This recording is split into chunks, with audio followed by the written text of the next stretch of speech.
అధికారంలోకి వచ్చినప్పటి నుంచి ప్రజలు అనేక ఇబ్బందులకి జరుగుతూ ఉంది. మరి అనేక సమస్యలు మీద వైఎస్ఆర్సీపీ కూడా పోరాటం చేయడం జరుగుతుంది. పిఠాపురం నియోజకవర్గంలో మరి అనేక కార్యక్రమాలు జరగవలసి ఉండగా అభివృద్ధి కార్యక్రమాలు కూడా పూర్తిగా కుంటుపడడం, సంక్షేమ కార్యక్రమాలు పూర్తిగా ఎవరికి అందివ్వకపోవడం జరుగుతుంది. వీటన్నిటి మీద కూడా వైఎస్ఆర్సీపీ ఎప్పటికప్పుడు ప్రజల పక్షాన నిలిచి పోరాటం చేయడం జరుగుతుంది. ఇప్పుడు పిఠాపురం నియోజకవర్గంలో పిఠాపురం పట్టణంలో పిఠాపురంలో వైఎస్ఆర్సీపీ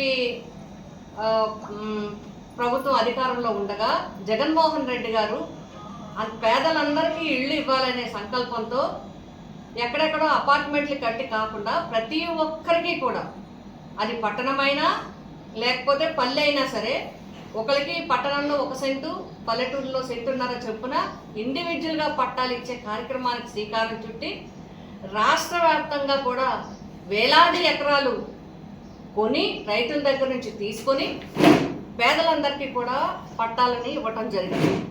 అందులో భాగంగా పిఠాపురం పట్టణానికి సంబంధించి నరసింగపురం దగ్గర సుమారు 60 ఎకరాల భూమిని రైతుల దగ్గర నుంచి కొనుగోలు చేయడం జరిగింది. అదేవిధంగా పిఠాపురం పట్టణంలో మసీదు మాన్యం, మిగిలిన కొన్ని చోట్ల కూడా ప్రభుత్వ భూమిని పట్టాలు పంపిణీ చేయడం జరిగింది. ఆ పట్టాలు పంపిణీ చేసి వాటిని రిజిస్ట్రేషన్ కూడా చేయించడం జరిగింది. పట్టాలు లబ్ధిదారులకు ఇవ్వటమే కాకుండా రిజిస్ట్రేషన్ చేసి వాళ్ళకి పక్కాగా కూడా రిజిస్టర్డ్ డాక్యుమెంట్ని అందజేసి వారికి ఇవ్వటం జరిగింది. ఇవన్నీ ఇచ్చిన తర్వాత ఈ ప్రభుత్వం వచ్చి 2 సంవత్సరాలు గడుస్తున్నా కూడా ఇప్పటికీ కూడా వాళ్ళకి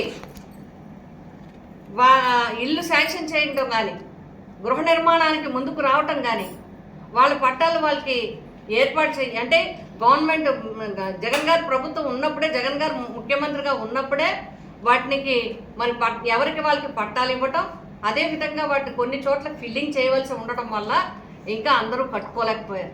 ఈ ప్రభుత్వం వచ్చిన తర్వాత జగనన్న కాలనీలో ఒక్కరికి కూడా ఇల్లు శాంక్షన్ చేయకుండా ఇప్పటికీ తాత్సారం చేయటమే కాకుండా ఇప్పుడు ఈ పేదలు ఎవరైతే బడుగు బలహీన వర్గాలు ఉన్నారో, ఎవరైతే సొంతింటి కల కోసం జగన్ గారి ప్రభుత్వంలో లక్షలాది పట్టాలు తీసుకున్నారో వాళ్ళ నెత్తి మీద పిడుగుపడింది. ఇప్పుడు పిఠాపురంలో పట్టాదారుల నెత్తిన పిఠాపురంలో పిడుగుపడింది.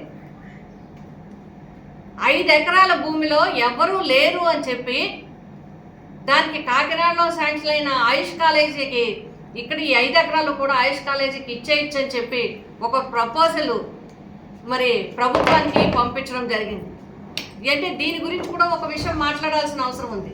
ఎందుకంటే మేము ఎంపీగా ఉన్నప్పటికీ ఆయుష్ కాలేజీ శాంక్షన్ అయి ఉండడం జరిగింది. అయితే అది పూర్తిగా పెండింగ్లో ఉండి తరలిపోయే పరిస్థితిలో అక్కడ కలెక్టర్ గారితో, అదేవిధంగా అప్పటి ముఖ్యమంత్రి గారు జగన్మోహన్ రెడ్డి గారిని మాట్లాడి గర్ల్స్ పాలిటెక్నిక్ పక్కనే ఉన్న 5 ఎకరాలలో దగ్గర 5.5 ఎకరాల భూమిలో ఆ భూమి అంతా ఏమని కేటాయించారంటే మెడికల్ హబ్ కోసం కేటాయించిన భూమిలో ఆయుష్ ఇంటిగ్రేటెడ్ ఆయుష్ హాస్పిటల్ ఆంధ్రప్రదేశ్లో ఫస్ట్ టైం శాంక్షన్ అయింది. ఇది ఆయుష్ అంటే మామూలు ఆయుష్ హాస్పిటల్ కాదు, హోమియో కానీ ఆయుష్ కానీ లునాని కానీ అన్నింటికీ సంబంధించిన హాస్పిటల్ ఉంది.